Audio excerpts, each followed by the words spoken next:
Hello and welcome to the Marshall Assessment Guide for Apprentices on the Level 3 Laboratory Technician Standard.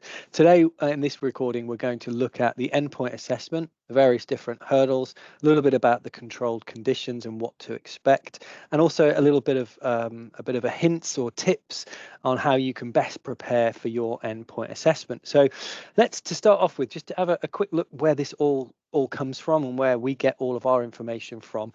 And it's actually online. So it's from the Institute for Apprenticeships and Technical Education website, or IFATE for short. And on there, you can navigate to the laboratory technician standard and find all of the knowledge, skills, and professional behaviour statements that you've been working on or will be working through during your time on programme with your training provider.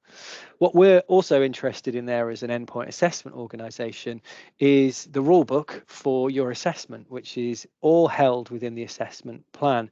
So all apprenticeship standards have an assessment plan. And in there, all of the apprentices can find exactly what those rules are, what the different assessment hurdles look like, and what the assessment criteria are that you will need to evidence in order to do really well for your endpoint assessment. So apprenticeship standards are created, including the assessment plan, by organisations, by employers, and groups of employers get together and are known as trailblazers. And it's those trailblazer groups that decide what the knowledge will be, what the skills and what the professional behaviours will be for each apprenticeship. So in this case, they will have got together, they will have developed an occupational profile, so really a description of the role of a laboratory technician. They then will have developed the core duties. I think there are 11 of those in this apprenticeship standard. And once they've defined those different duties, they then consider what knowledge, skills, and behaviours the individual would need to develop in order to contribute effectively as a laboratory technician. Once they've done all of that, and believe me, there's a lot of other detail there as well, they then move on to the assessment plan. And that is really the rule book. Endpoint assessment organisations like Marshall Assessment will use that rule book, and it will define for us exactly how your experience will be, how we will assess you, and exactly what criteria, what evidence we need to look at in order to effectively grade you. So that's really what we're going to dive into now. But before we dive straight into those different assessment hurdles and the different rules, I just wanted to quickly have a look at some of the acronyms that I may well fall into, or you may have heard from your training provider or from other colleagues around your apprenticeship. So EPA, fairly straightforward endpoint assessment. IA, you might hear me talk about IA, or you might see it in some of the documentation that you might receive from Marshall Assessment. That is effectively what we call the assessor who's going to come out and assess you for your apprenticeship. So these are individuals who are occupationally competent. Usually they're still working in the scientific sector, and we will hire them as consultants, and they will go out and be the independent assessor for you and take you through your assessment. I may talk about TPs as training providers, SI, structured interview KT knowledge test. An interesting one is Gateway. You might hear me talk about that, or again, your training provider. And this is really what you're working towards. You're developing your knowledge, skills, and behaviours in all of those different areas which are on the IFATE website. And when you've developed all of them and you're competent in all of those different areas, you effectively don't need any new learning. You are effectively the finished article. When that happens, you can put your hand up, probably not actually, but more figuratively. Your training provider can do the same, your employer can do the same, and that's really where we start to come in and do some checking. And we will check that you're happy, that everybody else is happy, and that all of the other requirements are there for you to move from your training phase into your assessment phase, and what we can see there at the bottom, the end point assessment period. So for this apprenticeship standard, it's 4 months as a maximum timeline, but you can probably expect to be assessed 4 to 6 weeks after Gateway. That's probably the average for most individuals coming through. Okay, let's move on to some of those hurdles and what they actually called and what they look like. So there are 3 EPA elements or hurdles.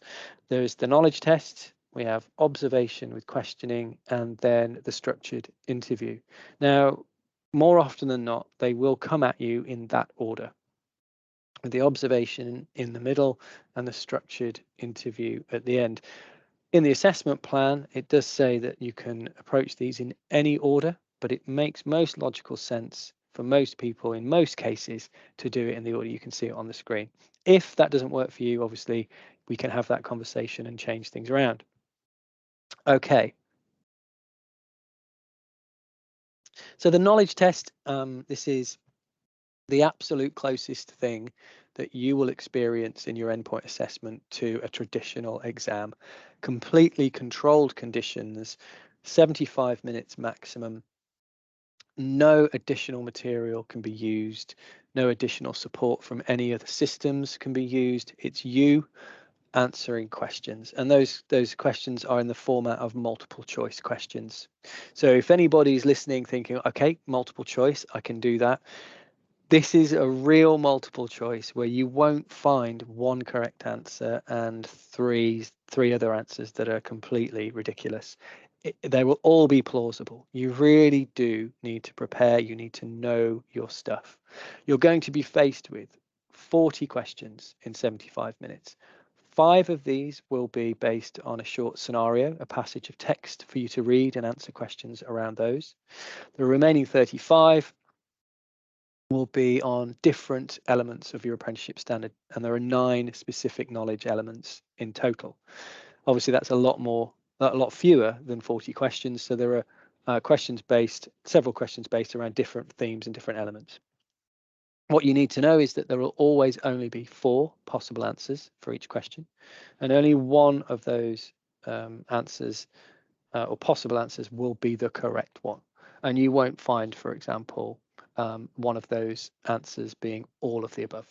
So there will all be individual answers. So in order to support you around those, we have created several different documents. The most important one is the glossary of terms. So the glossary of terms is there to cover a wide range of different elements or subject areas within those knowledge criteria. So if you read through that, have a look at the different terms and different subject areas, and the ones that you're happy with and think, well, I know all of that, that's great, perfect. The ones that you're not so sure of, that's where you need to top up your knowledge a little bit more, maybe do a bit of research, and it's all about preparation. You don't want to fall down at the first hurdle. Okay, so how do you get through it? Well, it's a pass or fail, so there is no distinction grade for this element. So you either pass it or you don't. And in order to pass, you need 70% overall. So that means that you must get 28 out of 40 answers correct. Okay. If you do fail, and it's not something we want to dwell on, if you do fail, you can resit it. Okay, but it does have an impact on your potential overall grade. So the best advice I can give you, look at the glossary of terms. Anything you're not sure of, have a look at, research, prepare, take it seriously. Don't be fooled by the format if you have a previous experience of multiple choice questions. It's not a gimme, it's not straightforward. You need to prepare. Okay. So in terms of the control conditions, the final point really is that you will have an invigilator there with you. So you'll have either the IA sitting there with you because it's on the day of some of your other elements, or you'll have an employer invigilator who we will train and make sure that they can carry out the control conditions on our behalf.